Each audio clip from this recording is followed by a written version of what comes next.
電影狂熱主持陳子斌。伊朗式千居 The Salesman， 咁顧名思義就係一個伊朗嘅電影啦，亦都啱啱咧獲得呢一個奧斯卡嘅最佳外語片嘅。咁全片故事結構係以沙漠劇嘅形式，咁故事起頭咧講述一對夫妻，年輕夫婦叫伊密，由呢一個叫做沙比哈何西尼飾演，咁同埋呢一個由呢個塔雲尼阿里杜斯蒂飾演嘅蘭娜咧，住喺呢一個嘅伊朗德黑蘭。咁伊密咧係一間嘅中學嘅語文教師啦，咁佢同妻子亦都係一間嘅劇團嘅業餘演員。咁最近嘅劇團亦都排練咗一個叫做 The Death of Salesman， 即係大家都熟悉嘅推銷員之死嘅一個話劇。一日咧佢哋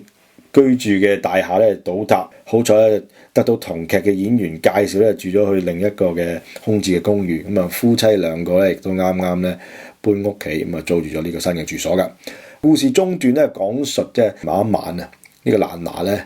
呢個老婆蘭娜咧屋企沖涼嘅時候遇上好離奇嘅意外喎，遭到一個男子嘅襲擊，導致佢面部受傷嘅。伊朗式千居其實都有啲似另一部早前上映嘅法國電影《烈女本色》一樣，都係講述女性咧被強暴嘅情節嘅。《烈女本色》咧情節就集中火力咧多次赤裸裸咁展現女主角咧遇上強姦嘅經過。但係咧伊朗式千居咧就比較避重就輕，只係用大門咧輕輕咁打開，預兆咧蘭娜咧將會有呢個不測嘅，避開咗強暴嘅情節。然後再用咧鄰居嘅眾生相個人對事情嘅見證啊同埋睇法啊，而法哈蒂對女主角遇襲之後亦都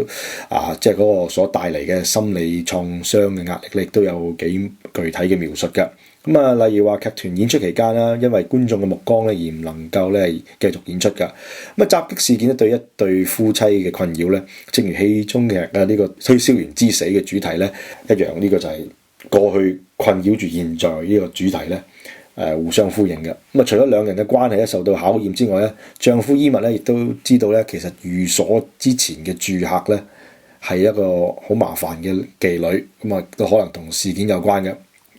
喺最後一幕劇咧，伊密咧為咗愛妻不斷追尋呢個線索，亦都咧一定要咧牽出呢個犯人。通過詢問同埋查驗呢一個發現襲擊妻子嘅兇手。法哈蒂上次喺呢個伊朗式分居用咗一個定鏡嘅 static 大 Y 所展現一對夫妻點解離婚嘅來龍去脈。